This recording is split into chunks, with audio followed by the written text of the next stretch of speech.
मराठा आरक्षण प्रश्नी मनोज जरांगे पाटील हे आज सकाळी 10 वाजता आंतरवाली सराटी या ठिकाणाहून मुंबईच्या दिशेने निघणार असून आंतरवाली सराटी या ठिकाणाहून शागड मार्गे साष्ट पिंपळगाव अशा प्रकारे मुंबईला जाणार आहेत।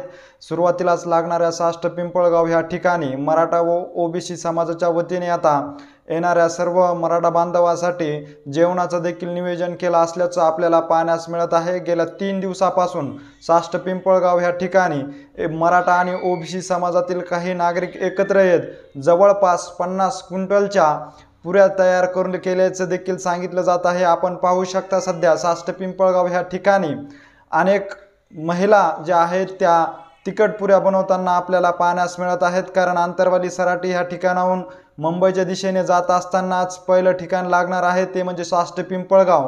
ह्या ठिकाणी येणारा प्रत्येक मराठा बांधवासाठी नाश्त्याची सोय करण्यात आली असून त्यांना प्रत्येकांना तिखट पुरी दिली जाणार असल्यामुळे आता जवळपास 50 क्विंटलच्या पुऱ्या तयार करण्याचं काम युद्ध पातळीवर सुरू असल्याचं देखील आपल्याला पाहण्यास मिळत आहे।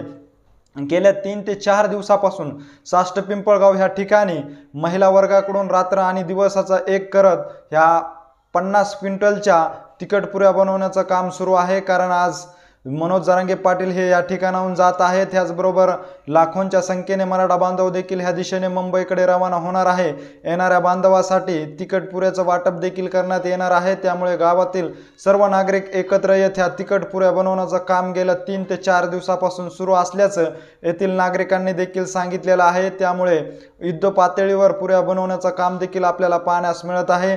पहिल्याच टप्प्यावर 50 क्विंटलच्या पुऱ्या बनवण्याचं काम चालू आहे, तर ह्यापुढे आणखी प्रत्येक गावामध्ये कसं नियोजन आहे ह्याविषयीची सविस्तर माहिती देखील आम्ही तुमच्यापर्यंत वेळोवेळी पोहोचू। तुम्हाला जर हा व्हिडिओ आवडला असेल तर जास्तीत जास्त शेअर करा आणि ह्याविषयी नेमकं तुम्हाला काय वाटतं हे आम्हाला आमच्या कमेंट बॉक्समध्ये नक्की कळवा। धन्यवाद।